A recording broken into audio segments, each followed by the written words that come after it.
Hi students, before వీడియోలో మనం linear equations అంటే ఏంటి, లీనియర్ ఈక్వేషన్స్ని ఎలా సాల్వ్ చేస్తాం, ఎన్ని మెథడ్స్ ఉన్నాయి, 3 మెథడ్స్ ఉన్నాయి, అవి ఏంటి అన్నది చూసాము. ఒకవేళ ఆ వీడియో కనుక చూడకపోతే ఛానల్లోకి వెళ్ళి చూస్తే కనుక మీకు ఆ వీడియో అనేది దొరుకుతుంది. నెక్స్ట్ వీడియో వచ్చేసి సాల్వింగ్ లీనియర్ ఈక్వేషన్స్. మనం సాల్వ్ చేయాలి లీనియర్ ఈక్వేషన్స్ని అంటే ముందు ఏం చేయాలి అంటే first of all adding and subtract the same number on the both sides of the equation. ముందు ఏదైనా ఈక్వేషన్ తీసుకున్నాను అనుకోండి, ఫర్ ఎగ్జాంపుల్ ఇదే తీసుకున్నాను, ఈ ఈక్వేషన్ తీసుకున్నాను, దీన్ని సాల్వ్ చేయాలి. దీన్ని బోత్ సైడ్స్లో 2 సైడ్స్ ఉంటాయి కదా, ఎల్హెచ్ఎస్ అండ్ ఆర్హెచ్ఎస్. ఏ సైడ్స్ అయినా సరే ఎడిషన్ అండ్ సబ్ట్రాక్షన్ చేసేటప్పుడు సేమ్ సైన్స్ని మాత్రమే ఈ ఈక్వేషన్లో మనం చేయాలి. అలాగే multiply or dividing both sides of the equations by the same నెంబర్స్ని సేమ్ వేరియబుల్స్ ఉన్నట్లు మాత్రమే మల్టిప్లై ఆర్ డివిజన్ చేయాలి. అలాగే transposing any term of the equation to the other side to change the sign. అంటే ఫర్ ఎగ్జాంపుల్ పాజిటివ్ సైన్ తీసుకుంటే కనుక negative అవుద్ది, negative sign తీసుకుంటే కనుక పాజిటివ్ అవుద్ది.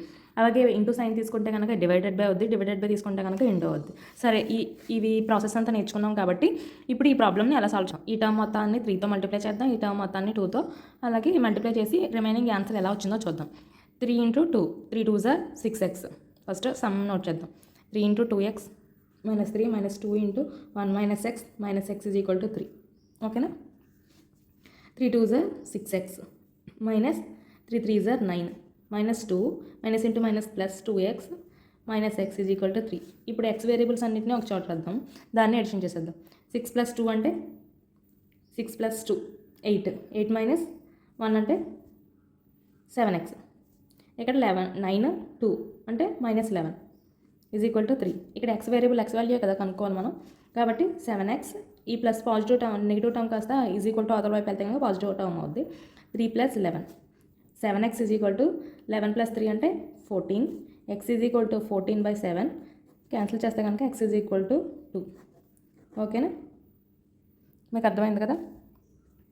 ఈ సమ్ చూడండి అమ్మ ఒకసారి. ఇందాక సమ్ అయితే ఓన్లీ నార్మల్ నెంబర్స్ వేరియబుల్స్ ఉన్నాయి కాబట్టి చేయగలిగాం. ఇక్కడ వచ్చేసి మనకి ఫ్రాక్షన్ ఫామ్లో ఉంది. 5x/3 + x - 1/2 - 2x = 1. ఇలా ఇచ్చినప్పుడు సమ్స్ మనం ఎలా చేయాలి అంటే ముందు ఫ్రాక్షన్ ఫామ్లో ఉన్నటికి కూడా ఎల్సిఎం తీసుకోవాలి. ముందు ఈ రెండింటికి చేసామంటే అదే కుదరదు అనమాట, ఎందుకంటే ఇది బ్రాకెట్లో ఉంది. ముందు దీన్ని సింప్లిఫై చేసిన తర్వాత దీంతో కలపాలి, కాబట్టి ముందు దీన్ని సింప్లిఫై చేద్దాం.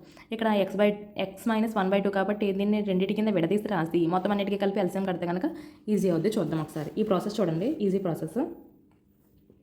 5x/3 ప్లస్ దీన్ని విడివిడిగా రాసామనుకోండి, x/2 రెండింటికి వస్తుంది కాబట్టి 2, x/2 - 1/2 - 2x = 1.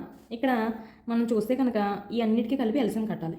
ఎల్సిఎం ఎంత అవుద్దంటే 3, 2, 2 కంటే 6 అవుద్ది ఎల్సిఎం. ఓకేనా? ఇక్కడ ఈ టర్మ్స్ తీసుకున్నాం కదా, ఇక్కడ ఇవన్నీ కూడా 1 2 3 ఈ 3 కూడా వేరియబుల్ టర్మ్స్. 5x/3 x/2 అలాగే -2x. ఇక్కడ ఇదంతా కాన్స్టెంట్ ఉంది కాబట్టి దీన్ని ఇటువైపు పంపిద్దాం. 5x/3 plus x/2 - 2x = 1 + 1/2. ఓకేనా? ఇప్పుడు ఈ రెండింటికి ఎల్సిఎం తీసుకుందాం, ఈ రెండింటికి ఎల్సిఎం తీసుకుందాం. ఇక్కడ 3కి 2కి ఎల్సిఎం తీసుకుంటే 6. 5 × 2 కాబట్టి 3 టేబుల్లో 5 2 టైమ్స్ కాబట్టి 5x × 2 plus x × 3 × x. Next 6 కాబట్టి -6 × 2x. ఇది ఎల్సిఎం ప్రాసెస్. ఇది కనుక అర్థం కాకపోతే కామెంట్ చేయండి, నేను కామెంట్లో మెన్షన్ చేస్తాను. దీనికి 2 టేబుల్లో 2 టైమ్స్ కాబట్టి 2 × 1 2 + 1 కాబట్టి 5x × 2 10x + 3x - 12x/6 = 3/2. ఇక్కడ చూడండి 10x 3x ఎంత 13x. 13x - 12x x/6 = 3/2. ఇక్కడ మనం క్రాస్ మల్టిప్లికేషన్ ప్రాసెస్ చేసామనుకోండి, 2x = 3 × 6 అంటే 18. x = 18/2. x = 9. x వాల్యూ ఎంత వచ్చింది 9. Okay, are you understand guys? ఒకసారి చూస్తే కనుక ఇలా ఇచ్చిన ఫ్రాక్షన్ ఫామ్ అంతటిని కూడా ముందుగా మీరు ఏం చేయాలి అంటే ముందు స్ప్లిట్ చేసేయండి. స్ప్లిట్ చేసిన తర్వాత ఆ వాల్యూ ఎంత అనే వేరియబుల్స్ అన్నిటికీ కూడా ఒక చోట రాసుకోండి, కాన్స్టెంట్స్ అన్నిటికీ ఒక చోట రాసుకోండి. ఇప్పుడు సింప్లిఫికేషన్ ప్రాసెస్ ఏంటంటే దీనికి ఎల్సిఎం తీసుకోండి.